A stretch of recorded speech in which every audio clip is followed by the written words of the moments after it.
आज के इस लाइव सेशन में हर बार की तरह शुरुआत करते समय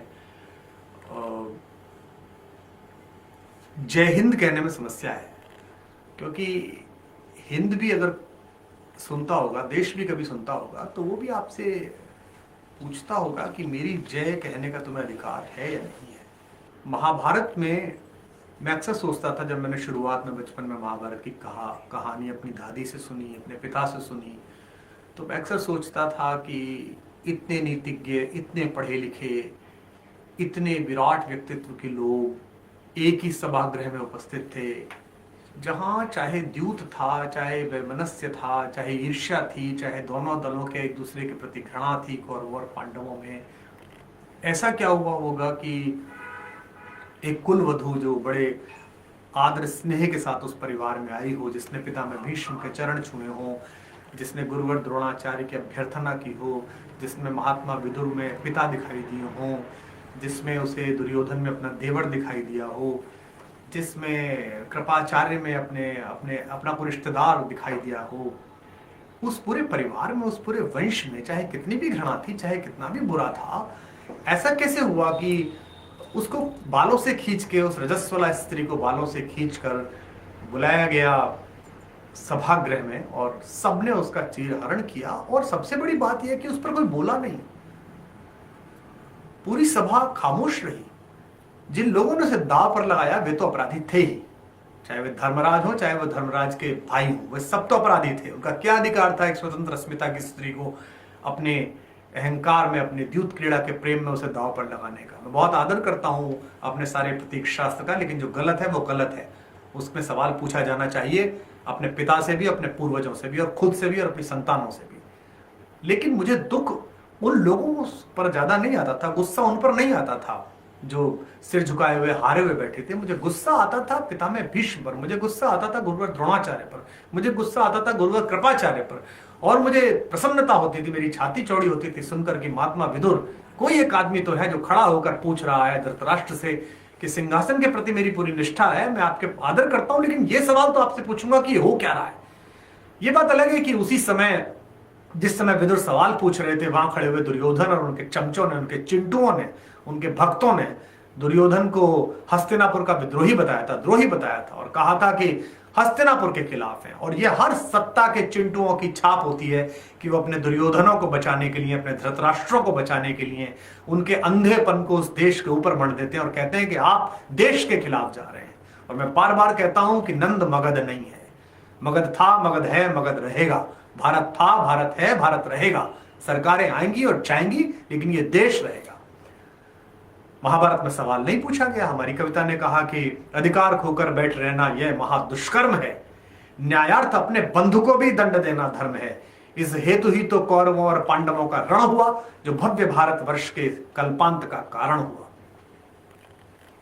बेटियों की, कुलवधुओं की, बहनों की चीखों पर खामोश हो जाने वाले हस्तिनापुर अक्सर खंडर में बदल जाते हैं। लाशों पर रोने वाला कोई नहीं बचता है।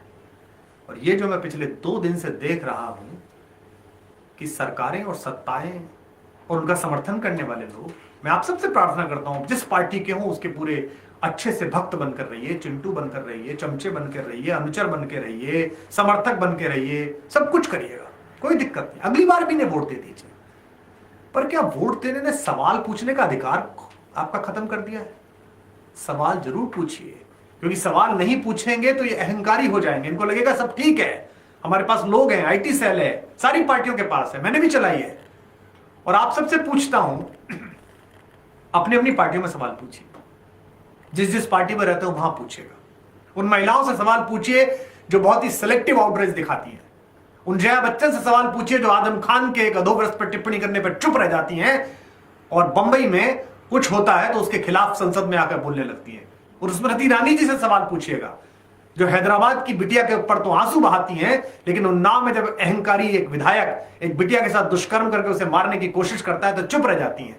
चिन्मयानंद पर चुप रह जाती हैं। पूछिए इनसे, कहिए कि आप महिलाएं नहीं हैं, आप पार्टियों के लीडर से अपनी पार्टियों के लिए वोट मांगिए। और खासतौर से महिलाओं से कह रहा हूं, बेटियों से, बहनों से, पत्नियों से, माओ से कह रहा हूं, आप सब पूछिए। हम पूछेंगे, ये पूछेंगे तो लगेगा लड़के पूछ रहे हैं, पुरुष पूछ रहा है, 2 मिनट में हल्ला हो जाएगा। आप पूछिए, टैग करके पूछिए, चुप क्यों है, चुप क्यों है। बोलिएगा उनसे का।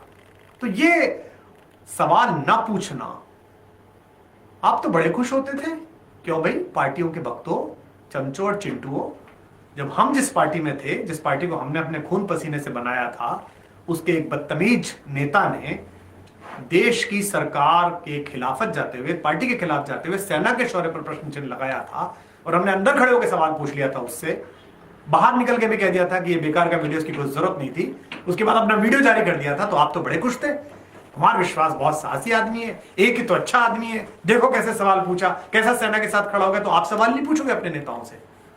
नहीं पूछोगे कि 14 दिन तक उसको ड्रामा क्यों कहते रहे, शुरू किया 8 दिन उस बच्ची के बलात्कार को किन दबंगों के कारण कहते रहे, उसके बाद उतनी देर उसके इलाज में क्यों हुई, उसको पहले दिन अच्छा इलाज क्यों नहीं कराया गया, रात को गुपचुप लाकर जिस तरीके से उसका संस्कार किया है, और अब ज्ञान दे रहे हैं हमको।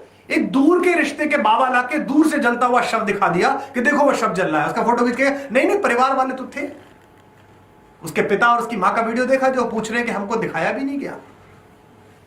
ये कैसी संवेदनशीलता है?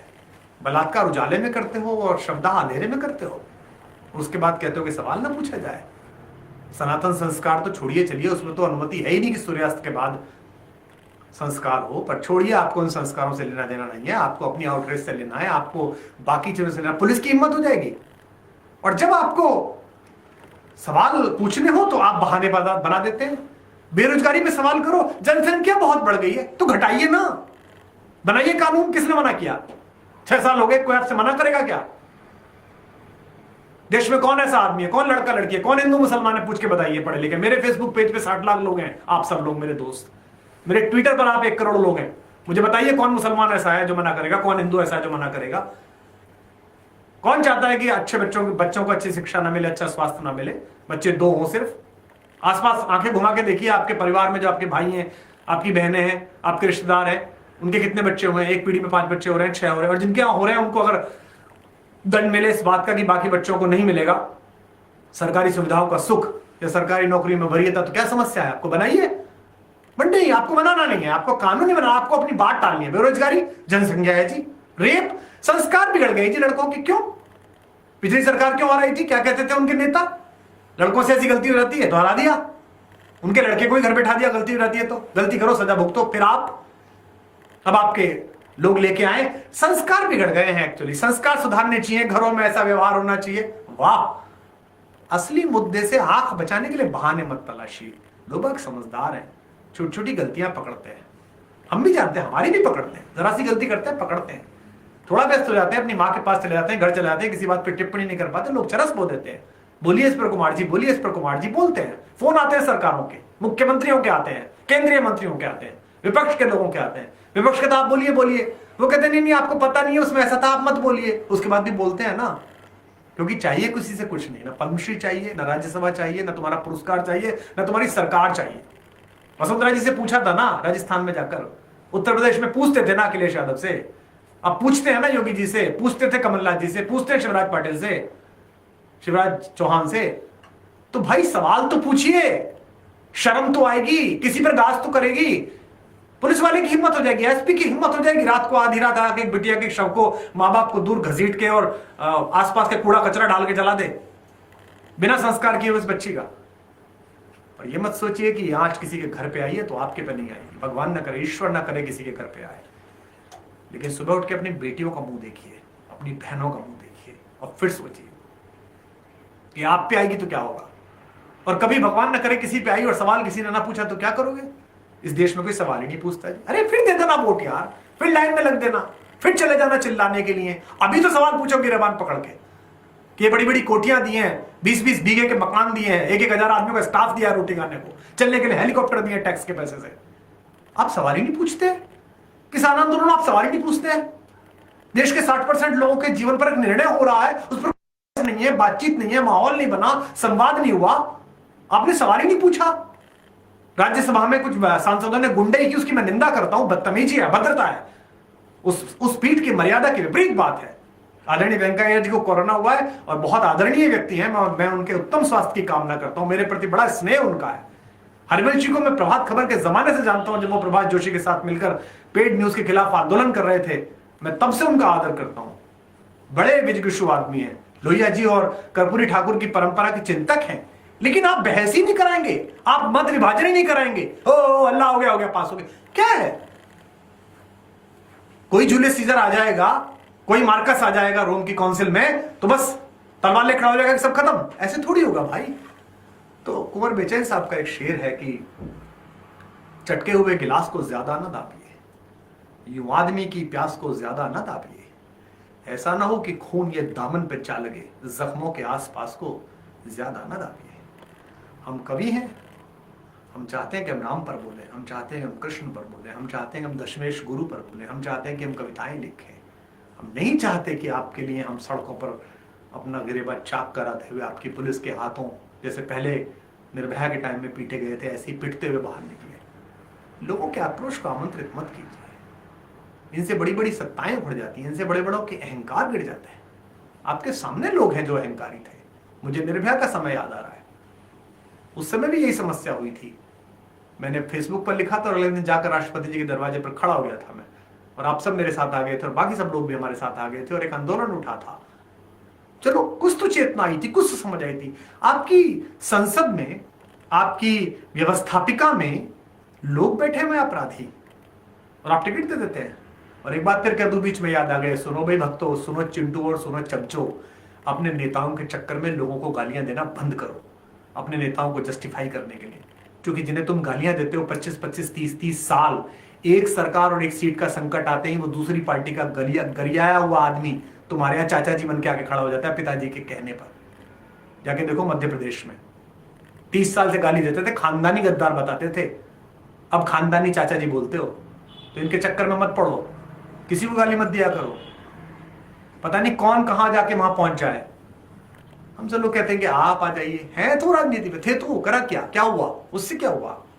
समाज का जो गटर है, उसके अंदर जो गंदगी है, वो राजनीतिक प्रतिबद्धताओं की वजह से है। इन पॉलिटिकल लीडर्स को मालूम है इस नाले का पानी इधर गिरेगा, इस नदी का पानी इधर गिरेगा, खतबद आएगा, मछलियां मरेंगी, परेशानी होगी, फिर ये पानी हमारे यहां गिरेगा, बाद में जाओ, लास्ट मोमेंट में हम ले आएंगे, हिंदू ले आएंगे, मुसलमान ले आएंगे।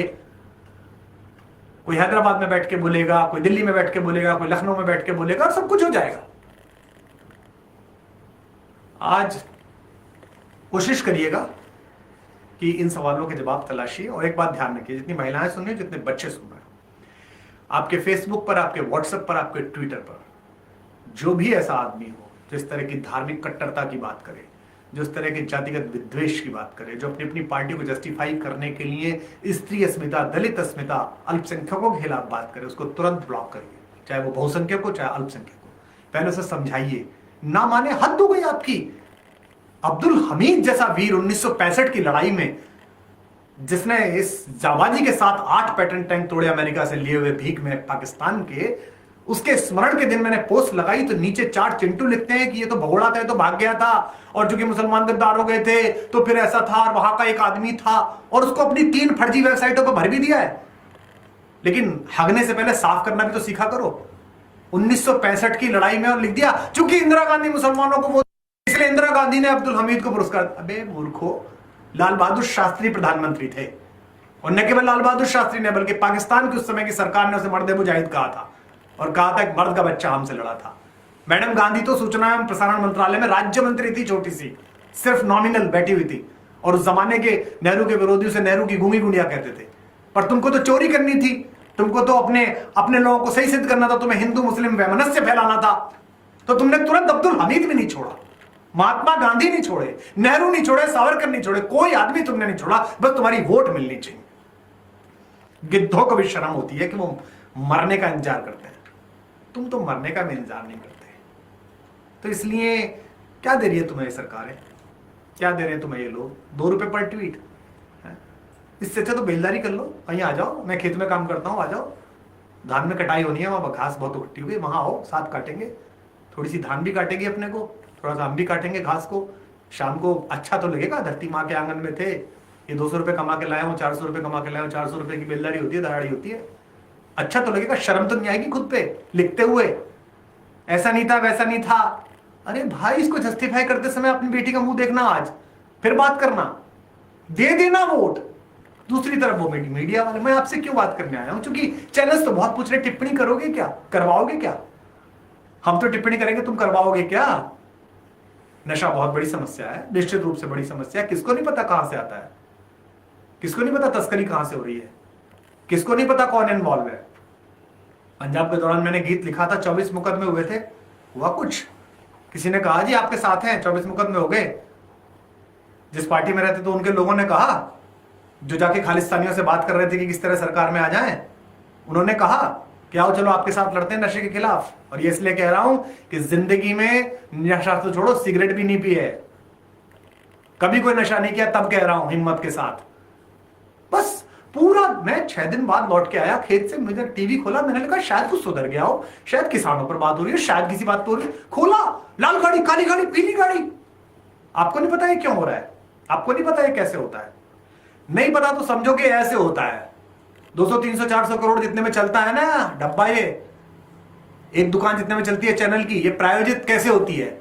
ये प्रायोजित होती है कि ये वाली खबर चलेगी। मैंने देखा है और मैंने विरोध किया है।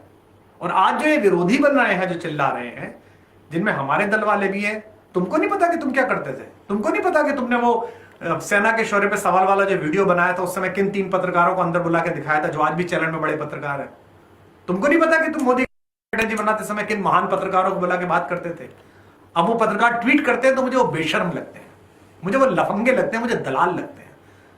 मैं उन आदरणियों का नाम लेना चाहता, बड़े क्रांतिकारी पत्रकार बनते हो, बड़े सरकार से सवाल पूछते हो। अपने गिरेबान में जाके देखो कि एक सरकार के दरवाजे पे जाके कैसे रात को खड़े होते थे, कैसे अरविंद के बेडरूम में घुस के वहां जाके चर्चा करते थे कि कल का ट्वीट कैसे होगा, कैसे उन अकाडमियों के सम्मान ले आए हो तुम लाख लाख रुपए के, कैसे तुमने अपने लोगों को कॉलेज के प्रबंध समितियों में मेंबर बनवाया है, कैसे कैसे तुमने इसके फायदे उठाए हैं, और तुम निष्पक्ष बनते हो। इसलिए इस बिके हुए समय में, जब ये भी सब बिके हुए हैं, आप और हम बचे हैं सामान्य नागरिक, जो बोलेंगे तो सरकारें सुनेंगी। इनकी औकात नहीं है। अन्ना हजारे ठीक कहते थे, इनकी नाक दबाओ तो मुंह खुलता है, इनकी नाक दबाइए इनका मुंह खुलेगा। इसलिए गुस्से में कोई ऐसी बात की हो जो आपको बुरी लगी हो तो उसके लिए क्षमा करें, पर बहुत कष्ट है। एक हमारे कवि थे हबीब जालिम, पंजाब में, पाकिस्तान के पंजाब में थे। उन्होंने मरी के मुशायरे में एक नज़्म पढ़ी थी ज़िया उल हक के वक्त में। तो जब वो नज़्म पढ़ने शुरू कर दी तो नीचे से किसी ने पजामा खींचा एक शायर ने और कहा कि ये वक्त नहीं है। तो उन्होंने कहा कि मैं वक्त देख के तेवर बदलने वाला शायर नहीं। दीप जिसका महलात ही में जले, चंद लोगों की खुशियों को लेकर चले, वो जो साए में है मसलहत के पले, वो जो साए में है मसलहत के पले, ऐसे दस्तूर को सुबह बेनूर को मैं नहीं जानता, मैं नहीं मानता। तो ऐसा दस्तूर जो सिर्फ चंद लोगों के हाथ में हो, जहां किसी की झोंपड़ी का दीपक बुझ जाता हो, किसी की ज्योति पेट्रोल डालकर जला दी जाती हो, उन सब अहंकारियों को बताइए, उन सब लोगों को बताइए। मैं जानता हूं कि इसके बाद भी कुतर्क आप लोग करेंगे, बहुत सारे लोग करेंगे। उन कुतर्कियों से आप निपटते रहिएगा, करते रहिएगा। थोड़े दिन के लिए, अगले कुछ सालों के लिए हिंदू, मुसलमान, ठाकुर, ब्राह्मण, बनिया, दलित, इस विमर्श से बाहर आइए, देश का विमर्श संभालिए। बहुत मुश्किल वक्त है। फिक्र कर सके तो बहुत अच्छा है, ना कर सकें तो 1000 साल में गुलामी गई है आपकी। फिर आपसे भी सवाल पूछा जाएगा आने वाले कल में।